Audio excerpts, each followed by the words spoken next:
दोस्तों यदि आपको इंडिया में होटल बाय या फिर सेल करना है, स्क्रीन पे आपको व्हाट्सएप नंबर दिखाई दे रहा होगा। व्हाट्सएप नंबर के थ्रू आप मैसेज करके आपकी रिक्वायरमेंट हमारे साथ शेयर कर सकते हो। आज हमारे पास दोस्तों एक लिस्टिंग आई हुई है, 5 स्टार लग्जरी होटल है, available for the sale in Chandigarh. Listing detail मैं आपके साथ शेयर कर रहा हूँ। आस्किंग प्राइस है दोस्तों 800 करोड़। एंटिटी टाइप यहाँ पे प्राइवेट लिमिटेड है। 2009 में होटल को शुरू किया गया था। इंटरेस्टेड है फुल सेल में। टर्नओवर की बात करें तो 100 करोड़ का 24-25 का टर्नओवर है। करंटली 25 एम्प्लॉय वर्क कर रहे हैं और EBITDA available on the request रहेगा। हमसे कनेक्ट करने पे हम आपको एबिटा भी प्रोवाइड कराएंगे। ऑपरेशनल स्टेटस रनिंग है। बात कर लेते हैं प्रीमाइसेस की। प्रीमाइसेस यहाँ पे 2.5 एकड़ का है। 2.5 एकड़ का जो है प्रीमाइसेस है, ये फुल्ली ओन प्रीमाइसेस रहेगा। और यदि बात की जाए यहाँ पे फाउंडर के इस होटल बिजनेस से एग्जिट लेने के रीजन की, फाउंडर अदर वेंचर पे फोकस करना चाहते हैं तो इस रीजन से अब इस होटल बिजनेस से एग्जिट ले रहे हैं।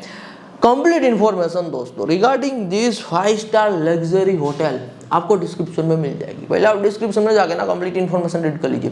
फिर यदि आपका इंटरेस्ट बैठ रहा है तो आप एब्सोल्युटली हमसे कनेक्ट कर सकते हो। धन्यवाद।